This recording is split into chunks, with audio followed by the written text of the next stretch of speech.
Hello and welcome to the next chapter of our PySense training series. Today we'll be talking about data security, and I want to start with a short overview of how data security works with PySense.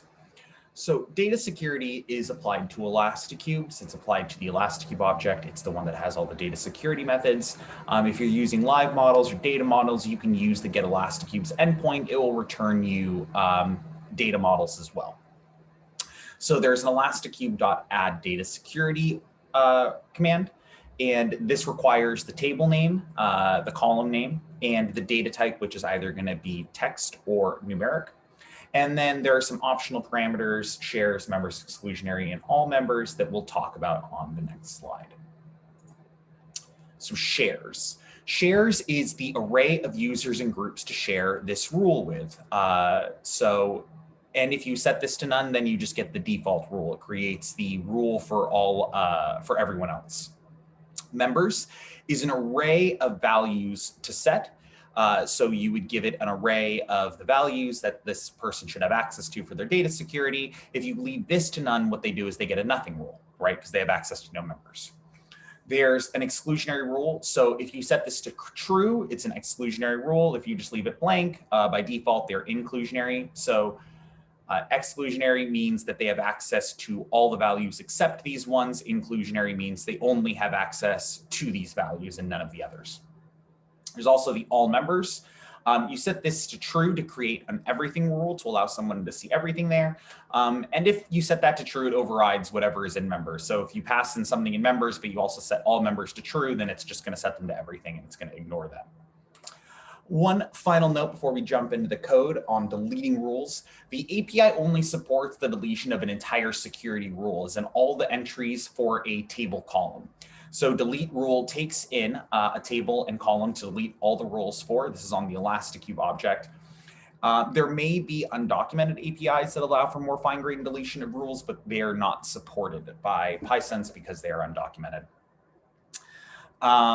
All of this PDF presentation will be available in the directory for this video along with the other source files, so you are free to look back and reference it at any time. Let's go ahead and jump into our code. So if we go ahead and look right now, we're going to be setting up rules on sample e-commerce. I have it currently as blank. And now let's go ahead and walk through our data security rules. So here I'm going to start. I have some viewers, some groups. These are the groups that I created in the previous version where we were in the previous video where we created a bunch of users. We created groups called viewers, designers, and data designers. And now we have some values that we want to assign to groups. So we'll have nothing.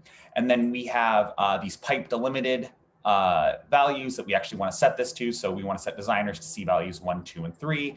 And we're going to set the data designers group to see everything. Okay, so we need to import our CSV library, because we're doing that. Import PySense like normal. We're going to authenticate by file to get all of our configuration. And just to prevent us from having to type things out over and over again and to make this very easily configurable, we have the table, the column that you want to apply it to, the data type. Again, this either needs to be numeric or text, and then the name of the Elasticube. We're going to go through, get the Elasticube by name. We're going to go through and delete any current rules on there just in case, to keep everything clean. This is obviously optional. If there are no rules and you call a delete rule, it'll throw an exception. So we're just catching that exception and telling it it's fine. If you don't see any rules, don't worry about it. So the first step is going to be to create the default security rule. So we do that here by doing table, column, and the data type with nothing else. This will create the default security rule as members is set to none, which means it'll be nothing. And it'll be applied to the everyone rule. And the shares is set to none, therefore it'll be the everyone rule. So now we're going to go ahead and open that data security rule CSV that we saw earlier. And for each row, we're going to go through. So just a reminder, this has groups and values. Each of these groups only has one entry, but we could put multiple by just doing pipe and then adding another group here. That's something this takes care of, but we're not doing it here. So we're going to go ahead and get the groups. We're going to split on the pipe to get all of the groups that we want to share this rule with. The reason I do this as groups is it's always easier to do things with groups than with users, as we find it's relatively easy to move users in and out of groups, and it's simpler to control and manage rather than having to move users in and out of data security rules. So we're also next on this line here going to get the values. We're going to split it on the pipe to get the array of values. Now we're going to go through and we're going to see, so if that first value, if we only get one value and it's nothing, then we're going to add a security rule that has nothing, which we do by leaving the members blank. If we see that it's an everything, then we're going to add the security rule, except we're going to set all members to true. And then if it's neither of those things, then we're going to set all these things. Remember, setting the shares to the list of groups that we had and setting the members to the array of values that we got. And that should set everything up. So let's go ahead and walk through this. I'm just going to jump down to here so we can see it in action. So let's debug. And we're going to go ahead and walk through here. So we're going to add the default rule. And if we come back over to our page here and refresh, we'll now see that we have the everyone nothing rule. And now let's go ahead and walk through here. Our first entry is for nothing. So we're going to see that it's the nothing rule. And so we're going to go ahead and add that rule. And if we go ahead and refresh, we'll see that we now have the viewers set to nothing, which is exactly what we wanted in this first row. So let's run it again. And so in this case, we set the groups was designers, and we wanted to set them to the values 1, 2, and 3. If we refresh this page, we'll see that there they are. And we'll go ahead and finish this off.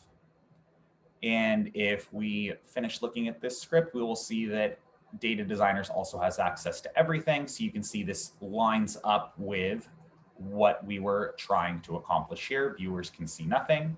Designers can see values 1, 2, and 3, and data designers can see everything. So that's a very simple overview of how to set up data security in PySense. In later videos, if there is a need, we can go into more details about how to set up things like hierarchies in data security. Thank you for your time.